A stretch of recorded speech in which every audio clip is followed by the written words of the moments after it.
Bonjour, bienvenue sur jean-pierre-villade.com. J'ai le plaisir de vous présenter une nouvelle formation vidéo sur les nouvelles versions Ciel Pay Classique version 2661.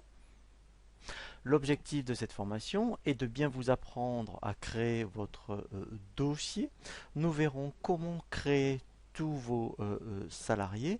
Nous verrons notamment le paramétrage du plan de paye de votre entreprise pour que ensuite, nous voyons comment réaliser vos bulletins de paye pour ensuite bien réaliser le traitement mensuel de la paye, notamment donc bien savoir bien déclarer vos DSN mensuels.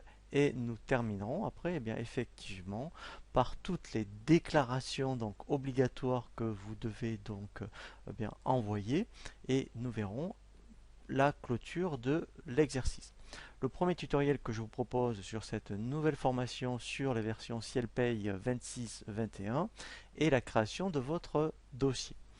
Lorsque vous lancez donc la première fois CielPay 26-21, vous avez cet écran d'accueil. Donc pour créer votre dossier, ici donc on va créer sur l'option je crée mon dossier. Donc ici, vous allez mettre le nom de votre société. Donc ici, je vais mettre, admettons, démo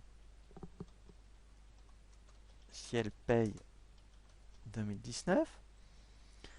Je fais OK. Donc, vous avez un assistant de création. Alors moi, je vous invite plutôt à faire le mode avancé. Pourquoi? Comme ça, au moins, pendant la création, vous allez vraiment renseigner toutes les informations qui sont donc obligatoires pour votre dossier, alors que si vous faites mode simplifié, après il va falloir revenir dans les paramètres du dossier pour donc tout bien compléter. Il vaut mieux donc que pendant la création vous ayez le mode avancé.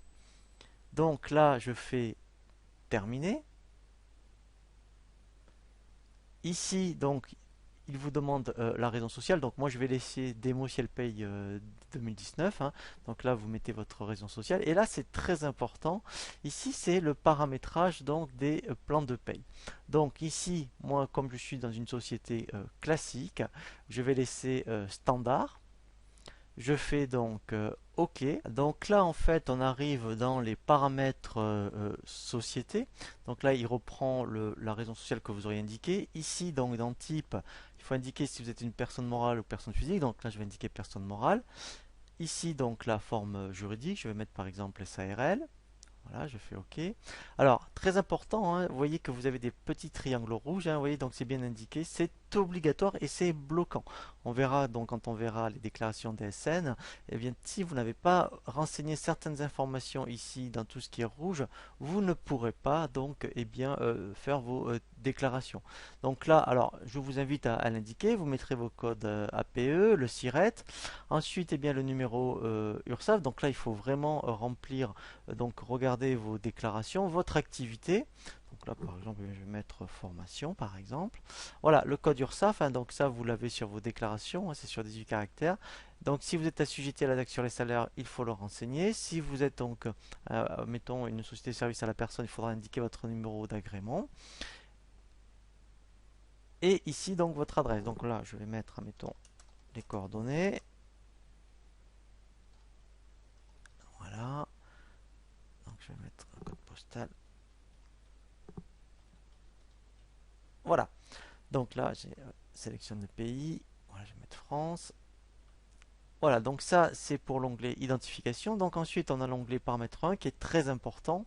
Donc là en mettant, alors on va prendre l'exemple, hein, je suis donc en 2019.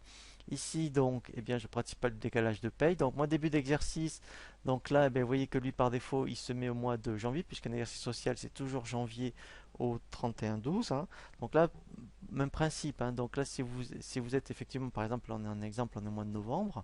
Donc là, vous ferez donc si vous êtes en création, vous laisserez donc après on verra les payes de novembre. Et sinon après vous pouvez, si vous voulez donc vous êtes en reprise de paye, vous pouvez régénérer les payes de janvier donc à novembre. Eh bien ça peut être intéressant comme ça vous permettra de vérifier par rapport au bulletin de paye existant. Donc là, je vous conseille de laisser tout cocher hein, par rapport au calcul automatique des bulletins en saisie et aussi de contrôler les cotisations mères. Là, c'est pour les congés payés, donc par défaut, on est bien au mois de mai. Donc si on était dans le bâtiment, on mettrait le mois d'avril. On demande éventuellement le report des congés à la clôture, hein, donc là, c'est vous qui choisissez. Et effectivement, si on est 2 jours et demi, on met tenir compte des samedis, sinon on met 2,08. Ici, c'est très important, c'est par rapport à l'effectif Fillon. Donc là, vous voyez, il faudra mettre, donc, alors, si vous êtes en création, vous mettez rien. Si vous êtes en reprise de paye, vous voyez que 30, il faudra mettre l'effectif au 31/12, vous voyez, 2018. Donc ça, c'est très important hein, pour qu'il calcule Fillon. Et là, c'est la variable prorata, donc ça, il ne faut surtout pas y toucher. Donc, paramètres spécifiques du dossier, donc là, c'est par rapport au plafond Sécu.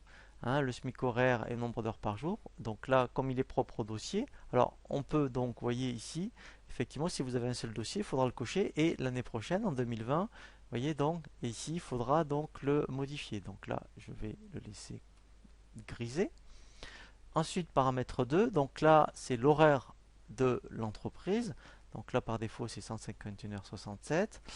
Ici, donc là, c'est par rapport, donc, vous voyez, au CPF, au DIF. Donc là, tout est par défaut. Alors ça peut être intéressant. Je vous conseille de le cocher. On verra effectivement un tutoriel sur le paramétrage du salaire minimum conventionnel. Donc effectivement, si votre convention collective le précise, on peut paramétrer les minima conventionnels et lui comparera par rapport au salaire de base de la fiche du salarié. Donc si c'est coché, si éventuellement le salaire minimum conventionnel est supérieur à votre salaire de base, eh bien vous aurez un message d'information. Paramètre 3, voilà, donc là c'est par rapport au congé payé, donc là on n'a aucune raison d'intervenir dessus. Ici, eh bien ça ce sont toutes les, je dirais, zones qui s'affichent. Donc si vous voulez éventuellement décocher, voilà, ne pas afficher les congés RTT par exemple, date d'ancienneté, vous pouvez le décocher. Voilà, donc là c'est par rapport au DUX. Le CICE, donc là on verra eh bien, le paramétrage des variables qu'il faut indiquer. Et l'émetteur, alors on va commencer à l'indiquer, hein, puisqu'après c'est très important pour la DSN.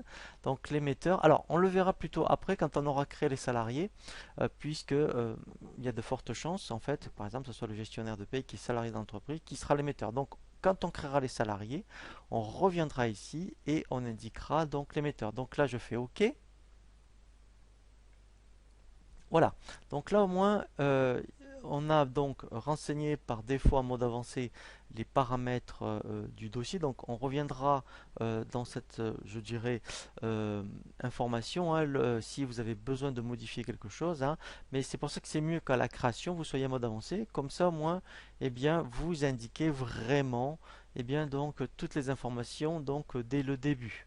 Donc là, vous voyez maintenant en haut, il a bien créé donc mon dossier.